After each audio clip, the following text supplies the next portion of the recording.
Hi, I'm Ken Harbaugh, former U.S. Navy pilot and host of Warriors in Their Own Words. The freedoms we enjoy as Americans have, since our nation's founding, been secured by the sacrifices of those who rose to defend them. Our mission here is straightforward: to preserve their stories, both to honor their service and to ensure that we learn from it. Every warrior story carries a lesson. It is our privilege to share those with you. Through archival interviews with veterans from World War II, up through modern day conversations with warriors who fought in Iraq, Afghanistan, and on fields of conflict most Americans have never heard of, we present the unvarnished truth about what it takes to defend a nation. For me, this mission is personal. My grandfather flew bombers in World War II and was severely injured during a mission over the Pacific. He was shot through the leg by a 20-millimeter round, but still managed to bring his aircraft and crew home. My father flew Phantoms in Vietnam and was also hit by enemy fire, but managed to make it back to a base in friendly territory. I grew up on these stories. They helped shape the person I became. I've no doubt that my own military service as a combat reconnaissance pilot was inspired by their example. As citizens of a free nation, we owe everything to those who have gone before us. But to safeguard that freedom, we must work to understand their sacrifice, their stories, both to honor their memories and to strengthen our own resolve to protect what we have inherited. Our mission here is to present first-hand accounts from those who have defended this nation. This is the unvarnished, unsanitized truth of service and sacrifice from those who lived it. This is Warriors in Their Own Words. They were the glider men of World War II. Specially trained pilots and soldiers who went to war in flimsy canvas and wood aircraft.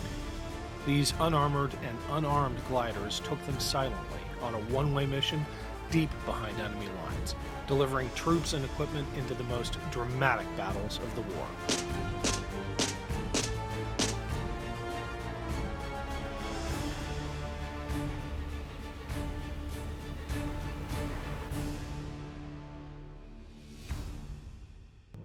Second Lieutenant Harry Loftis was one of these courageous glider pilots.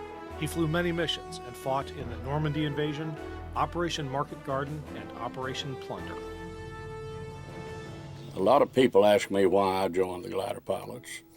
There's 4 boys in my family, and 3 of them had already joined the Navy when war broke out. So I went to Dallas and took an exam to be a Navy pilot. I passed the exam, and they said, you go home, and the draft board's not going to bother you, but you've got to wait your time in line because you'll get your training here at the edge of Dallas. So I went back waiting to be called in to be a Navy pilot. I waited and waited. Really, it wasn't as long as I thought, but you know, young men were very impetuous at that time, and they wanted to get with it. And one of the recruiters came down. I worked for a newspaper, and we'd have coffee every day. He came in one day, and he said, I've got the very thing for you. You ought to get into this glider program. Well, I didn't know anything about it, and nobody else knew anything about it. But they were recruiting glider pilots, and they put out brochures. It was like a beautiful resort somewhere where you'd be going. They said, you'll travel all over the United States. You'll see more places than you've ever thought you'd see in your life, and you'll really get into something that's going to be exciting. Well, it sounded pretty good. And I talked it over with 1 or 2 of my buddies, and we all joined at the spur of a moment. So we ended up in Kelly Field, and then the glamour was gone for a little while. You can imagine what all recruits went through with. I had some flight training before the service, and I went to primary training at Janesville, Wisconsin. That was about 45 hours, and from there we went to dead stick landing school, which meant you took a power plane and took it out some 5 or 7 or 8 miles at 5,000 feet, and you cut the engine and raised the nose up and killed the prop on it to where it was, it was a glider. And then you had to find your way slowly back to a field and land between 2 sets of posts that's hanging up. And this was called our dead stick landing school. And then from that we went to Wickenburg, Arizona, which was nothing but gliders. That is the same thing as a Cub airplane, but they took the engines out. And we had 30 or 40 hours of that, way out in the desert, and we'd make our way back to the base without any power of any kind. And then the next step was Lubbock, Texas, and that was the first time we ever saw a CG-4A glider. Actually, when we went in, they didn't know what we were going to be flying. They just had an emergency group of creative people that drew the plans for this. And then we got the CG-4A glider, and I'm amazed every time I think about it, because it's a big, ugly duckling, but it was a fantastic piece of machinery. It's obvious when you see all of the things that it did, that it had to be a good flying machine. Had very few instruments that you used, airspeed, of course, and turn bank indicators and what have you, but you were virtually flying by the seat of your pants. And you had spoilers on it instead of flaps and what have you, and it looked like a broomstick that you pull the spoilers back with. That was one thing to aid you in getting down. It's hard to believe, but you could put it into a side slip just like you could a small airplane. And then finally, and I had to use it D-Day in Normandy, although I didn't know how it was going to work, we had deceleration chutes, and we pulled the chutes much like the space people do now. There was times during our training period where the CG-4A would break up for some reason. I know in some instances the airplanes that was towing you for some reason would cut you loose, and then you had the tow rope that would wrap around and we had many crashes and people killed that way. And you may recall the instance, and I believe it was in St. Louis or some of the mid-country, but where they had the mayor and all of the town celebrating the CG-4A glider, and up above the air base with thousands of people watching, the wing came off and killed everybody in it. Then we had other instances where people would just and killed everybody in it. Make a bad landing. They'd stay too far out in the desert, and then they had to make landings. Make a bad landing. You'd be surprised some of them landed in some terrible places. They got out of it a lot. But we also had a lot of casualties. You'd be surprised some of them landed in some terrible places. Yes, some of it happened right with us. But we also had a lot of casualties. But we were taken into this with the full knowledge. Yes, some of it happened right with us watching it. It was a very suicidal type thing. You can imagine, and we lived with the same questions that people ask when they ask you, why did you go into the gliders? And we knew that we were going behind the lines every time. We were going to land right in the middle of the enemy. And we knew that we had to be very adept at all kinds of guns that we used. And in Fort Knox, Kentucky, we went through what's called sort of a ranger type thing, and I thought they was going to kill me in 3 months before. But the time we left there, we were not only good pilots, and particularly in landing aircraft, but we were good fighters too. It was all a part of it. And that's sort of exciting, really, and particularly in landing you're in it and involved in it. But we were good fighters too. You've got to understand that there was, and that's sort of exciting, really, when you know when you're in it. No one forced into the glider pilot. You got to understand we were all volunteers.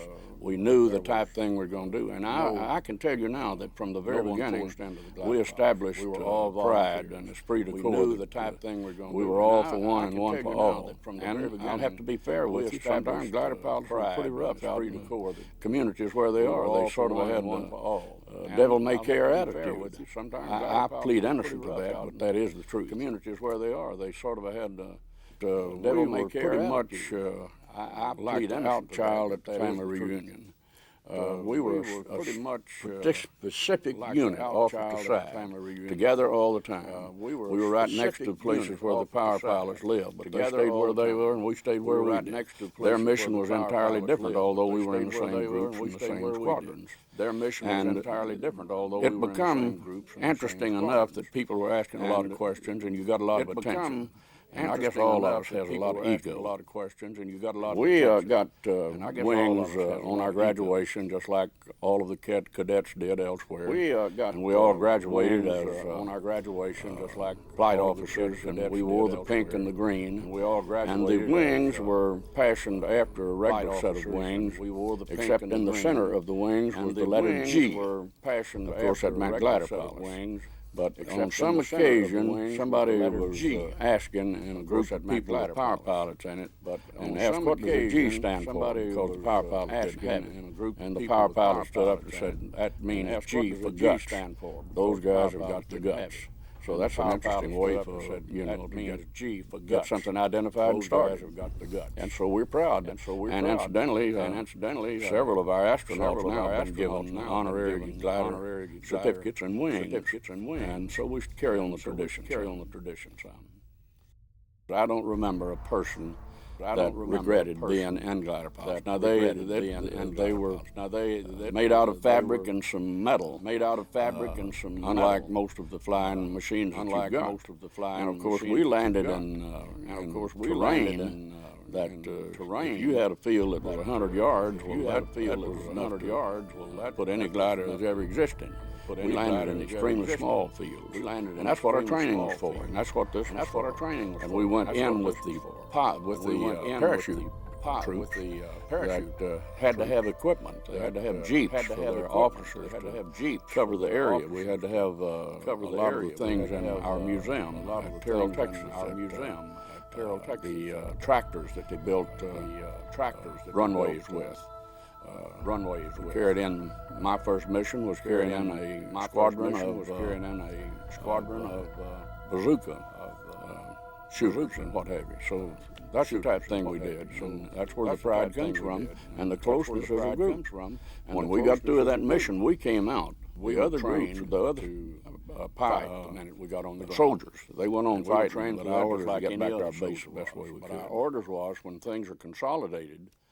You get back. We were trained we may have another mission the minute we got on the ground, and we were trained for that just like any other way out. Sometimes our orders was when things are consolidated. You get back to the base as quick as you can. We may have another mission for you to fly immediately. So we felt that the best way out. Sometimes we had to fight our way. Harry Loftis and the glidermen prepared for the Normandy ground troops got to us. Then we started coming out. We knew what our aircraft was. We were too ahead. They had them all marked, week or two ahead to go. They had them all marked, ready to go. A few of the glider pilots. They would only take a few of the glider pilots from each squadron. I was 15 from my squadron, and I was lucky enough to be one of them. And they put us behind barbed wire fences. No one could get to us, or we couldn't get to anyone. We'd go together. Have our meals together. Something a little no communication. I never was a gambler. Something a little interesting. I never was a gambler over there, but I had a few English pounds, and I said, "What am I going to do with these?" And I was playing blackjack. And so, like a lucky beginner, I sat down and started with maybe $20, $30 in pounds. And we played blackjack until about the night before our drop, until about midnight. Nobody was eager. Sleep. And I won some $800 playing. And I won some $800 playing blackjack. But I haven't played a game of blackjack since. But I wound it up in a rubber band, and as we started breakfast, I didn't know what to do. I had a very good friend named Kermit Kennedy. I saw him and I threw him a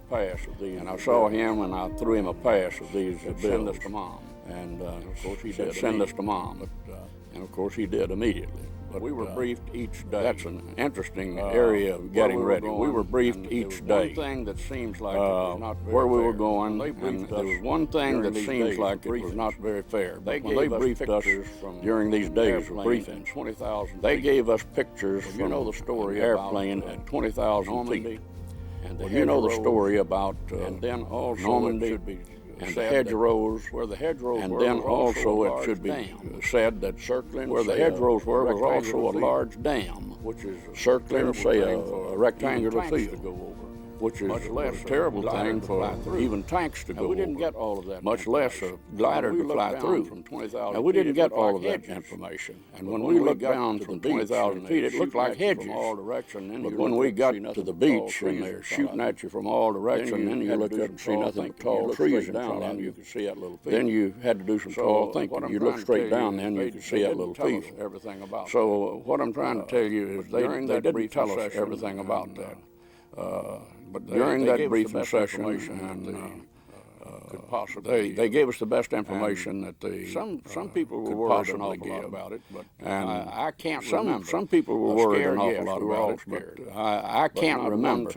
Scared, yes, we were all scared, my friends, but not one time do I know of any of my friends or myself were scared enough that we didn't know just exactly what we were going to do when we cut off of that tow rope and where we were going. We took off on D-Day about 9 or 10 o'clock in the morning. We had spent a lot of time with the troops that we were carrying, because you can understand that there was no people in the world had more guts than the 82nd or the 101st Airborne. They were great, great soldiers. Some gliders landed at night, but none from our base. And that was a glider. And we took off on D-Day about 9 or 10 o'clock in the morning. We had spent a lot of time with the troops that we were carrying, because you can understand that there were no people in the world had more guts than the 82nd or the 101st Airborne. They were great, great soldiers. But they were worried about something they didn't understand, and that was a glider. You know, some of them had been glider troops and knew, but others had never been inside a glider. So I spent an hour or 2 or 3 getting to know every one of the men's names, trying to console them, tell them what we were going to do.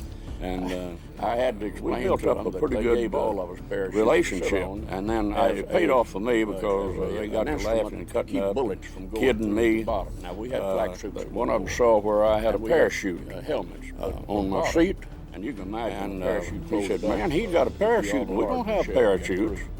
So we had that kind of. I had to explain to them that they gave all of us parachutes to sit on, as an instrument to keep bullets from going through your bottom. Now, we had flak suits that we wore, and we had helmets, but on bottom, and you can imagine a parachute folded up, it'd be awful hard for a shell to get through. So we had that kind of attitude with them. They got to know my name, I got to know them. I knew that the minute we landed, we would break up a short while after that. But I had them pretty well settled down, and I don't remember any of the words that was, except when it was in tomfoolery being said, because they were sort of silent. But when we hit the beaches, well, we were getting all hell. You could see tracer bullets coming all around us and hitting the back of the fabric. One of the boys got hit in the hip, but it wasn't real bad. But it was the most awesome fight in the world. If a man can't get a little excited when he sees D-Day in Normandy, something's wrong with him. It was absolutely unquestionable. Well, immediately you start seeing more magnificent act of warfare that I think the world's ever known. Comfortable, good feeling was when you're on tow, and you're being towed at 120 miles an hour, maybe a little more. The wind rushing was pretty loud. You'd see to the left and the right, and we sometimes were carrying 2 gliders, and they were noisy because they were spread out on the sides. But there was enough that you could yell and holler at them and tell them what you're doing and keep them reassured. Leaving you land from many, many fields on an airborne mission, and when we took off in England, we were just east of London, and you start circling higher and higher, waiting for a trail for miles and miles long were gliders, one right after the other. So it took us some time to get ready, and then we start the last turn that's going straight forward and normal. Well, immediately you start seeing more activity, you see more airplanes in the air. Comfortable, good feeling was fighter pilots were circling us continuously. You know, we knew that there wasn't going to be anybody getting to us with that kind of. And then you'd see to the left and the right ships that were moving in. But then as you get closer, for miles and miles and miles, looking to the left, ships of every kind, and one of the boys got hit right the same way. Real bad. And you could hear the tremendous boom of the big warships. You could see them hitting on the beaches and so forth. And there wasn't much when you see D-Day and reason to get excited or fearful where we were outside and looking going in. But all of a sudden you're right at the beach. And then you find out about anti-aircraft fire, and you find out about small arms fire. One thing about gliders, at the altitude that we had to go in and set a pattern from, they could take whatever weapon they had, 45 automatic, and you could just about hit a glider. So we were getting fire from all sections, and that's when you turn them loose. That's when you separate the men from the boys. You don't dare fail to pull trouble in getting people get off the chain or your release of tow. We're constantly looking rope and big because the orders of the power pilots is they get past a certain point. You turn them loose. Well, you don't want a tow, a rope tied around you and falling. So there's no trouble in getting people to get off that tow when they could. And so the pilots were constantly looking and gauging about where we was going to get the green light, and seeing what kind of fields they were. Every once in a while you see a good field, but when you did, you find 10 gliders already taken it. And you got to fight for position when you got down for themselves. And the instance where I landed in an apple. You can feel the air in a hurry. So I had set a very good 270 degree pattern, but I looked off to my right and there was 3 gliders coming right into me. And they were getting a pattern using flaps, getting it for themselves, and you're not going to purposely hit one of your buddies. The idea is to fill the air in a hurry. So I instead did a 180-degree pattern, so an apple orchard, and I knew that those were not real bad trees to hit on the other side, and set a pattern using flaps, all the flaps that I had, and had it never slipped. And the idea is to slip right over the top of these 60, 70 feet trees, and straighten out and land your glider before it hits the embankment and the trees on the other side. Well, I was coming in too high. I knew I couldn't stop it on the other side, and I'd never used a deceleration chute, and I called for it. And then you start brought us right down and settled. And I scraped a few apple trees. I wagged as long as I had some speed. I threw one wing up and then trying to save. It did no harm whatsoever. But one of the hardest things that I had to face when I landed in pretty good shape. We all hit. Then you start getting out of that glider because in those hedges there was a little German, and with all of the cover they've got, he was worried. The enemy's already sitting there waiting for you, and you're right out in the middle there. And one of the hardest things that I had to face when I landed running, and we all hit me, I tried to shoot the hedgerows in a hurry. There was a little German pistol hiding from us. He was worried as we were. And when he saw 3 or 4 of us coming to him there, I guess he thought we was after him. We didn't see him, but he started running, and it wasn't me. I tried to shoot him with a 45 automatic. You get in a pistol sidearm with yourself, and I never did hit you. One of the paratroopers did get him laid down the line. But that goes to show you, when you get on the ground, the worst problem you've got is recognize if these are them or if these are us. For that.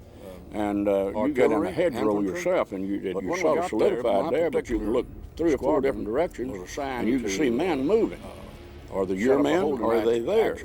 At a crossroad. On landing, we were all together except this one kid, and he wasn't hurt bad. He left with them, and I'm sure he got but it's French, L-E-S-F-O-R-G-E-S. Our orders was to join any combat element from that, because we were trained for that. There was a lot of sniping. Artillery, infantry. But when we got there, my particular squadron was assigned to we set up a holding action at a crossroad, which a little crossroad called Les Forges, or maybe it's Les Forges, but it's French, L-E-S-F-O-R-G-E-S. And we dug in, right, but not too far from that. The first action we got into, there was a lot of sniping going on, so we broke out from our area and went certain distances away and came back. We stayed the first night not too far from this location, dug in. We had one German tank that went down our road, and they had given us, I think they called it a jelly bomb or something. None of us knew that, but the idea is you throw it and it hits a tank or artillery. It'll catch fire and it'll keep burning. But we were told not to use those unless we had orders. Well, sure enough, this tank came through, and we were all along there. And we let it go, and sure enough, we saw the reason why. Down the road, we heard 2 or 3 big blasts in our field zone. We had carried in our own 75 millimeter houses and 57 millimeter anti-tank guns, and I don't know which, but they got the German tank that's going through. But then at daybreak, right at us, there were several people killed. There was one horse of glider that I counted 10 men lined up with parachutes over them, so I know that there was that many fatalities in that one. And it was right in our field zone. Then we had our own Buck Lindsey, a very courageous man. Now we had Texas commanding officer of the glider pilots who was a captain. We knew we had to face it, but you're not ever really ready for that type of thing. Made the decisions of when we move and when we don't, unless we went out on a reconnaissance of our own, and then one of us would take over. In any event, we stayed together, and we were to stay until the ground troops got to us. On other missions, and I believe units, but I believe it was a truck when they had given us orders moved in. Of course, everybody was hollering real good because they hadn't seen anybody right away down to the beach. We don't know whether they're going to take that beach or not. And we had very little communication. But when it came, then we saw some. We started moving our way out toward the beach. We'd have to stop and dig foxholes and fight a counterattack, Germans crossing the road. We had a lot of experiences like that. And I believe it was the end of the third day we got back to the beach and lay out on the beach. There's a way they had done such a magnificent job hanging balloons up above and what have you.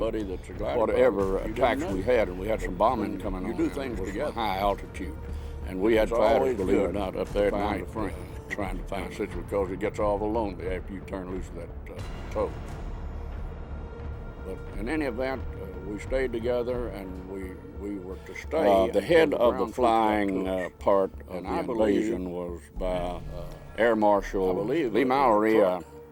Told Ike a week or two ahead of time. He says, "You can't send these glider troops in. We don't know whether they're going to take that. Got it covered. You can't land. It's going to be unsuccessful. You're going to have a 75%. We saw some casualties. We started moving our way, and there's a bunch of toward the beach, and nothing more happened then until the day before. And he went back to Eisenhower, and he told him again, a lot of experience not do this. And Eisenhower, at the end of the third day, we got back to the beach. Said, "I'm set with lay out on the beach. Blue bloods of all of the American mothers sending their sons balloons up above and what have you. But we have got to have Normandy consolidated so we can go into." And we had Cherbourg, believe it or not, up there, which is a big place that ships come into the supply. We've got to take it, and I've got to send it. And I think that somebody said he prayed over it that night. He says it's a go. And so, knowing all of this, he made the decision that we went in. 75% casualty. And there's a bunch of and nothing more happened then until the day before. Now, you've got to understand, we knew from the day we graduated that gliders had no engines. And if that was the case and we went into combat, we were going to land without engines. There's no way to get out. We're going to be completely surrounded. And this was true of every drop we made. One drop, we went 67, 68 miles behind enemy lines. Dropped. So these were a part of things that we knew. Some of them, they didn't give us the whole story, and I don't have any hard feelings about it. But most of the times they said it like it was. And so knowing all of this, he made the decision that we went in. Now, you started looking for your group. You know, you were scattered a pretty good distance because they took what fields, but had no engine. Things have a way of pulling together. You see somebody and you say, have you seen so-and-so? And finally we got together. Now, we had the commanding officer of the glider pilots who was a captain named Captain Kirkpatrick. One drop, we went 67, 68 miles. He was the one that made the decisions of when we move and when we don't, unless we went out on a reconnaissance of our own. And then one of us would take over what we did. They didn't give us the whole story. So we were pretty well trained about how to join any outfit. Most of the time, on other missions, I actually joined units, but in Normandy, when they had given us the orders to try crash landings, rough terrain, and enemy fire, keep closed the right of way down to the beach, because about 10 miles in, it was under water. General Eisenhower I don't remember whether it was intentional flooding or what. The glider but pilots there were performed bridges across these causeways, and they wanted us to see that the Germans did not get across those bridges their troops and equipment. So we had Germans behind us who was already working against our landing forces. But we had them behind us that was trying to get to the beach for counterattacks. And so there's a way you get together. And sometimes you might not be with your group whatsoever. You maybe find a buddy that's a glider pilot that you didn't know.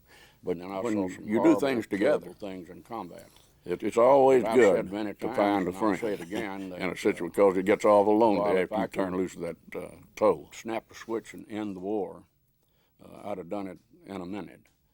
But not being the case and being in it. When we talk about the regular infantry and how they took it, and I've explained how they had fear, but they would joke and try to, but there was no hesitancy once we hit the ground and in combat. And their answer was, you want to go with us, you can stay. Well, they were just 3 or 4 men. Next time, with all the ammunition and so forth. And they had no need of something that we had learned and done, because I'd got them in there safe and sound. But you start finding a place to locate. It might be you set up a frontal attack, you dig in, and you stay there with maybe 50 other soldiers up and down the road. I explained to you, some of ours dug in, but and I don't know who gave us the order, but we was losing men at this crossroad at Le Forget. There's 4 or 5 hit, and there's no way you could look to see where the sniper was. So there's about 15 of us volunteered and moved slowly toward a house and a barn, and I don't know which one of the 15, but one of them spotted him and got him. So, you know, it was things like that. You don't know what's going to happen. You have to be prepared to meet whatever the situation occurs. And like I said, when we first landed and we found out where the Germans were, we did a lot of digging and a lot of firing then, and it might be 100, 150 yards away, but we knew the movement in there was Germans. But it takes you a while to find out, and you're not about to shoot if you think you're fixing to hit one of your own men. Yeah, it must be difficult. The fog of war, you know. Yes. Now, you no doubt saw, like you talked about these 10 guys, dead soldiers under a parachute. These other gliders bashed in and had rougher landings than you did. I mean, were you surprised to see how rough it was for some guys and how some of these gliders just crumbled in this situation?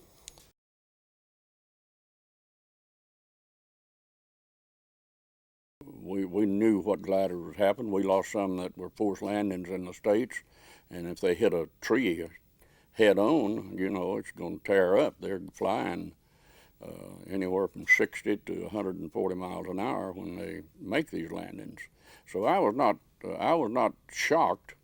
I was a little shocked when I told you about this particular horse or glider, because I had checked out the horse in England, but I really didn't want to fly it in. And it just happened that this one hit right, and it was a crash. It wasn't the enemy that did it. He hit one of these tall trees. And that horse or glider was made out of some kind of wood, and it was just splintered all over. And there was only 10 or 11 there, so I kept hoping and praying that some of them got out and was in a field hospital or something. But you have to keep right in that area. You've got to stay where the objective is until somebody can get them out. And that is a very sad thing, to be that close to a bunch of deceased persons. And sometimes they were our own. And that's what hurt an awful lot. But they can't immediately in combat set up a field unit, or they can't get people with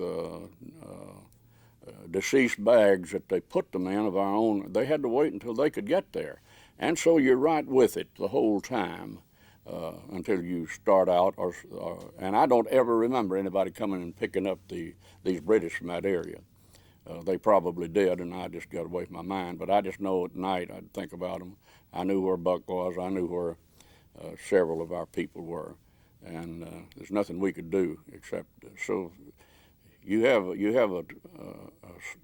a bad feeling when you're in that, and it doesn't go away. All of the other drops I made, it was just the same.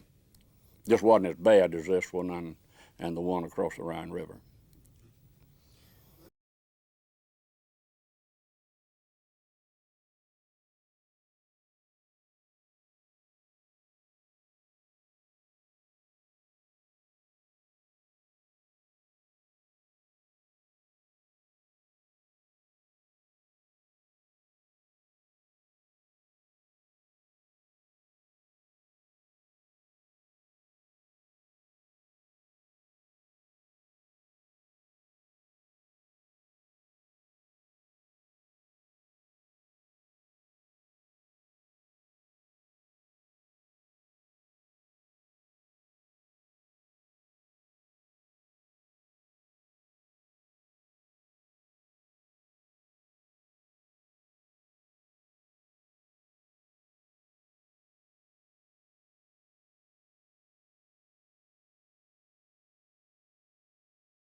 In June of 1944, hundreds of unpowered glider aircraft landed deep behind enemy lines.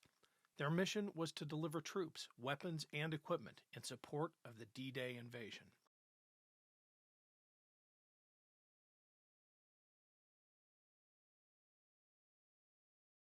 Second Lieutenant Harry Loftis was one of those courageous glider pilots. He was anxious to get his next assignment and help the Allies in their race across Europe.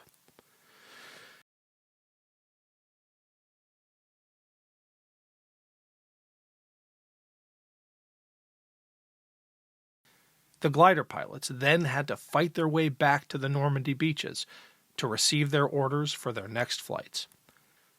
That was Second Lieutenant Harry Loftis. That was Second Lieutenant Harry Loftis.